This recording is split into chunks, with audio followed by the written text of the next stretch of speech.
Today we're talking about a new magnification app for iPhones and iPads that's quickly becoming one of my favorite low vision apps.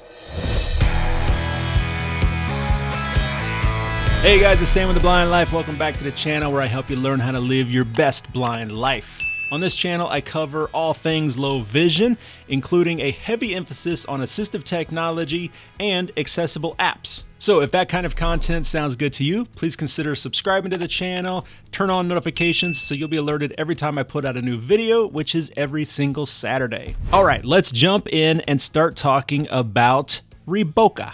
So ReBokeh is a brand new magnification app or magnifier app that was developed by someone in the community. Her name is ReBokeh. She's super cool. I've met her several times. She has albinism, which causes low vision. And ReBokeh says that over the years growing up and going through school, she was super frustrated with the lack of accessible apps that could specifically help her. So she decided to create her own. Thus, ReBokeh was born. So a huge thank you to ReBokeh and her team for creating the app. All right, first let's talk about the user interface and all the different features of ReBokeh. First things first, if you want to zoom in or zoom out, you can pinch to zoom just like a regular photo. But also if you're using one hand, you can simply drag up on the screen with one finger and that will zoom in. If you want to get rid of all of these icons, you don't want them on the screen, simply tap the middle of the screen and everything will disappear. At the very upper left, you have two options. You have the button that gets into the settings. We'll come back to that. Just below that on the left side, you have the camera chooser. So you can choose the front-facing camera, there I am, or the rear-facing camera. On the upper right, you have a flash button here. And one thing that's kind of cool is when I tap on the flash, a slider pops out and I can drag to increase or decrease the flash. So I can set the flash amount, whatever I need. That's definitely a unique feature that the built-in iOS magnifier app doesn't offer. Then all of the super useful features and buttons are located in the lower half of the screen. First, we'll start with the ones on the left. The first button down there is a teardrop shape, and this is all of your filters. Now, here's the first area where you have a difference between the free version and the paid version. The paid version offers a lot of filters in here, all of these filters that you can choose from. The free version, all you have is basic invert. If I tap on the invert here, you can see that we have simply inverted the colors. We've turned the black text on a white background to white text on a black background. But as I said, with the paid version, we have a ton of filters in here. Many of the ones that we're very familiar with, like yellow on blue, blue on yellow. If we want to choose a different filter, obviously we can go in and choose that. There's also an undo button on the right side. Looks like a little semicircle. If I tap that, it sets all of my settings back to default. Below the teardrop on the left side, we have what looks like a little color wheel. If I tap that, we get two sliders that pops up. The slider on the left will change our colors. If I can hit it, there we go. And sliding up and down gives us a wide variety of colors. We're basically just going through the RGB spectrum here. Reds and blues and greens and yellows and oranges. Then the slider on the right side adjusts the saturation of the colors or the intensity of the color. So all the way down, the most intense color, sliding up slowly lightens the color until all the way up means no color. Below the color wheel is what looks like a camera or an aperture icon. This is exposure or brightness. So if your image is a little dark, you can brighten it up. And it does a great job of brightening up the image. And then the very bottom icon on the left is contrast. So this affects the increases or decreases the contrast of the image. Set everything back to default. Okay, now to the icons on the right side in the lower section of the screen. The very first one we have looks like your Photos icon, and that is exactly what that is. This brings up your photo gallery and lets you import a photo. Now, this is a paid option. This is not available in the free option. This is a pro feature. But this allows you to bring in an image and then use all the different color filters and magnification and all of that contrast to improve that image and see that image a little better. For example, I have this image here. This is an image of a USA Today article that I was featured in recently. Check out my Instagram to learn more about that. But I can go in with the color filters here and I can invert if I want to read this a little bit better. Maybe there's not enough contrast. Let's bump up the contrast a little bit. And then I might be able to read this a little bit better. Let's set everything back to normal. Just below the photo gallery button, you have a pause button, and this takes a picture. So now I have a freeze frame of this image and I can zoom in, I can move it around, I can read if I need to, I can do all the different colors. Whatever I need to do to this image, I can do that. Now that we've taken that image, you'll see that the gallery icon has changed to a download icon. And if I tap that, we go to our gallery, we see that that image has been saved. Just below that button on the right side, we have that undo button. That resets all of the filters and everything back to default.